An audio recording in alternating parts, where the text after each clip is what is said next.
the speakers and see if we get anything. And we're ready to go. 5, 4, 3, 2, 1. I'm John Miglosh for the WDMA. We search the world for direct marketing and direct mail every day. Glad you could join us. Here we go. Let's see what we got. Well, first we got Tom Fishburne over here, and he's got some thoughts on creative feedback. Of course, I do too.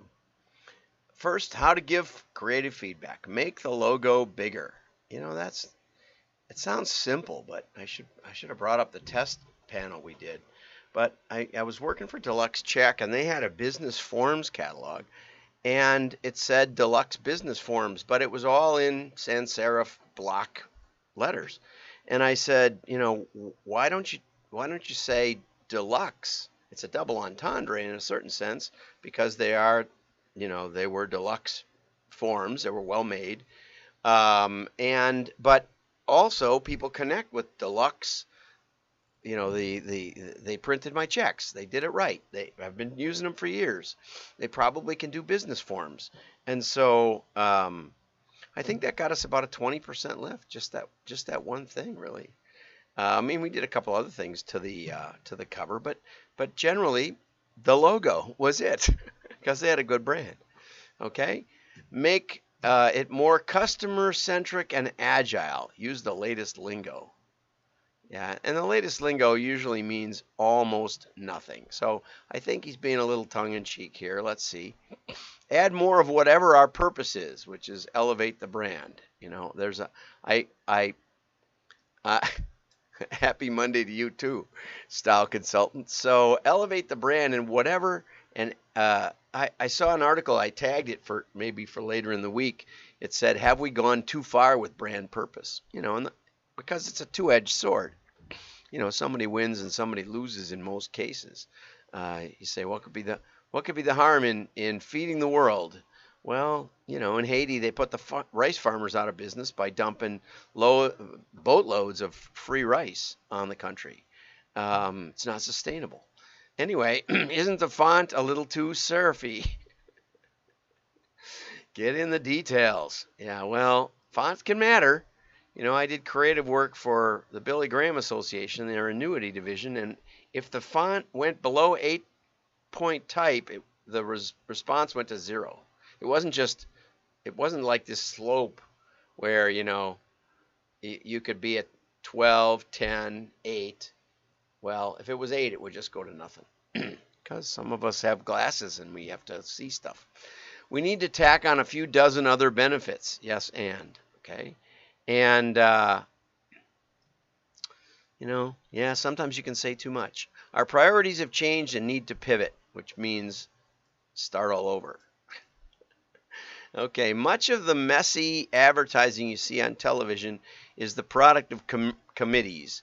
Committees can criticize advertisements, but they should never be allowed to create them. That's from David Ogilvy, one of my heroes, probably one of the guys that got me into the advertising and marketing creative space.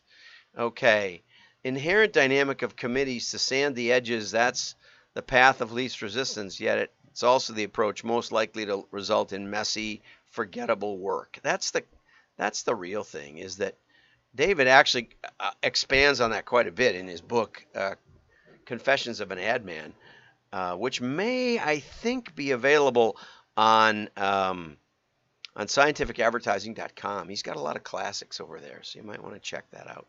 But anyway, I'm sure it's available.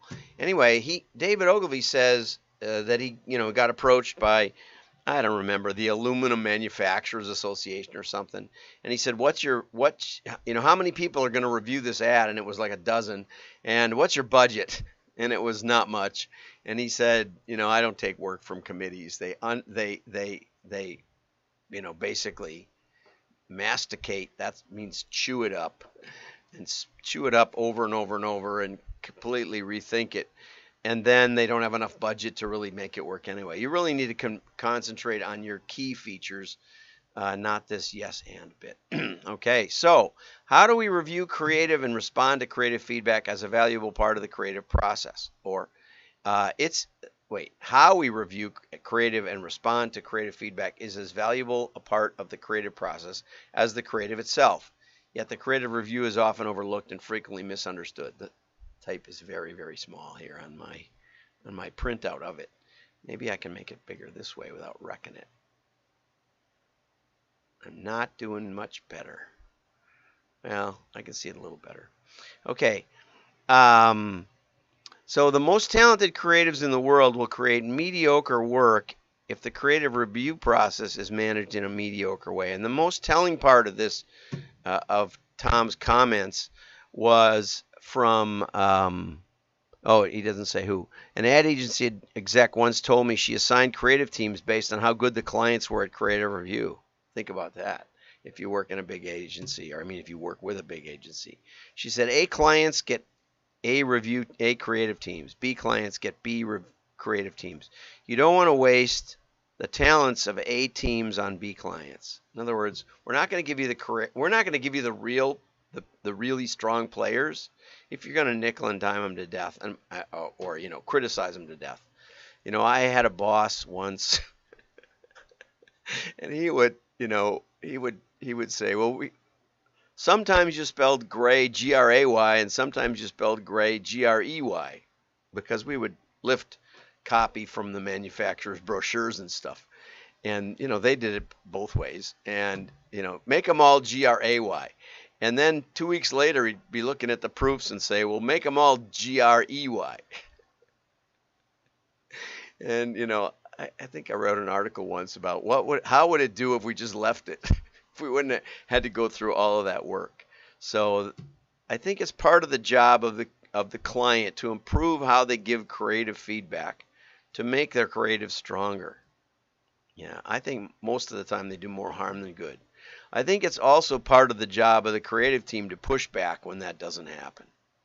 Yeah, I know it is, but you can only make that happen so often. Pick your battles. So here's make the logo bigger, and they made it bigger, and make it bigger. This one was a good one. Too scary, too silly. This is designed by committee. Too dark, not our brand. Witches are polarizing. Cats are polarizing. Fine, we give up. The best one was down here. Oh, this was a good one. After incorporating everyone's feedback, our special tonight will be a dish of plain hot water. Hot might be polarizing. Better make it lukewarm. And this one I like the best because it actually start with praise, add some minor changes, later lay on more praise, add the meat of the criticism, another helping of praise, cover a few more minor edits, finish with praise, and the client says, I don't eat meat, or the creative person, I guess, says, I don't eat meat. So there you go. Anyway, that's Tom Fishburne for the week. Now, this was a pretty good article by Terry Johnson from Sequel up in Minneapolis. And she says, have you ever binge watched the Home Shopping Network? If you did, you experienced the excitement and energy that's generated when the host points out the segment clock is nearing the end. The limited quantity is continuing to deplete, and the purchase ticker is rising. You're one of the thousands of viewers who felt like you were missing out on something great if you didn't buy now. And I get those stock letters, the secret stock that any minute is going to bring returns like Facebook and Amazon if you bought it when they were losing money the whole time. And so no one wants to miss out.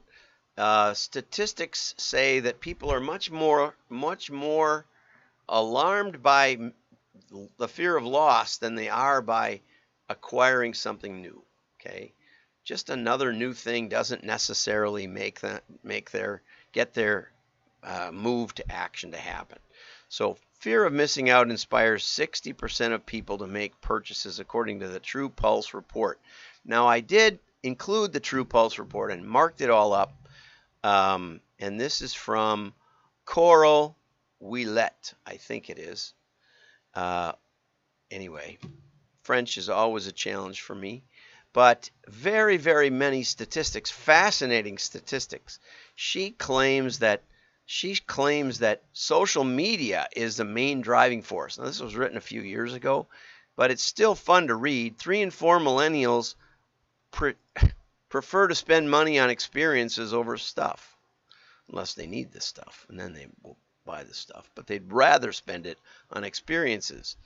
The desire to spend money on experience has increased 70% since 1987.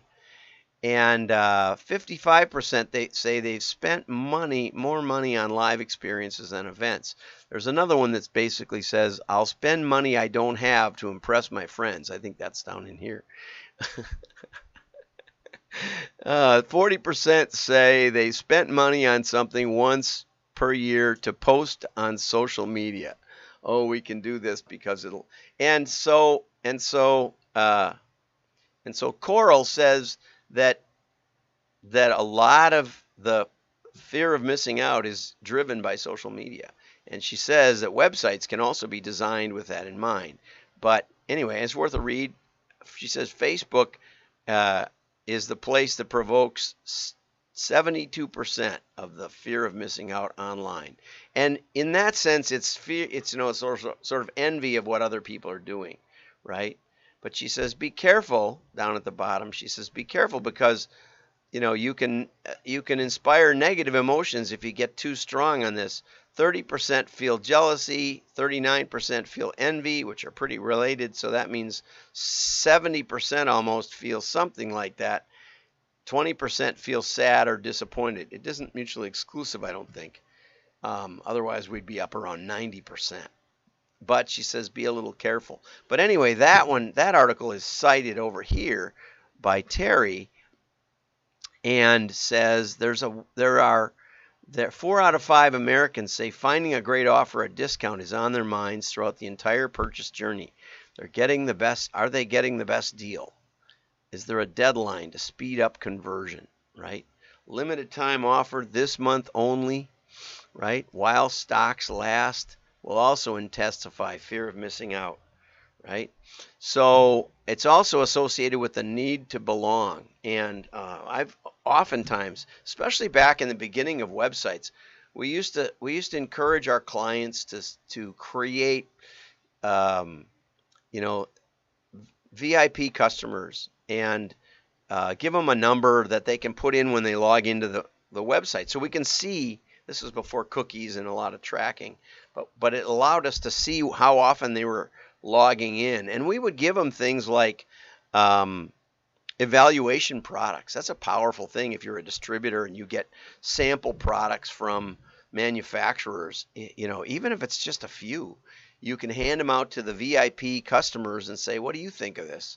And make sure they give you feedback. And I got my favorite Leatherman tool. I think I have it with me right now. Yes, I do. I got that from being a life member of the North American Hunting Club. And you had to register and you had to say, yes, I will give feedback. But I was a special member. I got a Leatherman tool. I got some other, I got one of those expandable fishing poles as a sample. There was some great stuff I got. But, have your customers be part of the group. And if you have a good database with good scoring, you can find those upper limit customers. And if you don't know what I'm talking about, you might want to get my book. It's available in Kindle. I think this is the last remaining paperback on Earth, unless you bought one already. Spinning Straw into Gold. I'm in the middle of rewriting the whole thing, and I'm going to do a webinar probably toward the end of the month, and I'm just rethinking the whole book.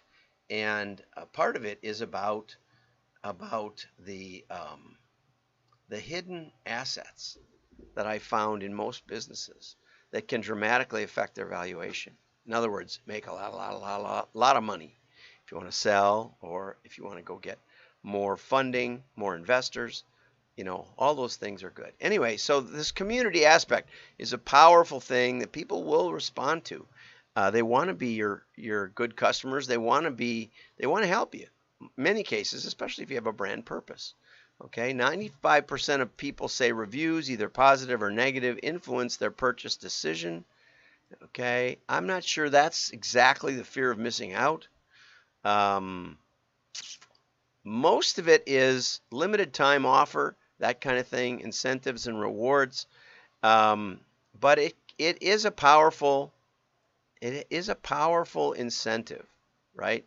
And I think that's part of the like the eBay, what's made, and you can say, well, eBay isn't that successful. Well, they're pretty successful, but the auction is expiring.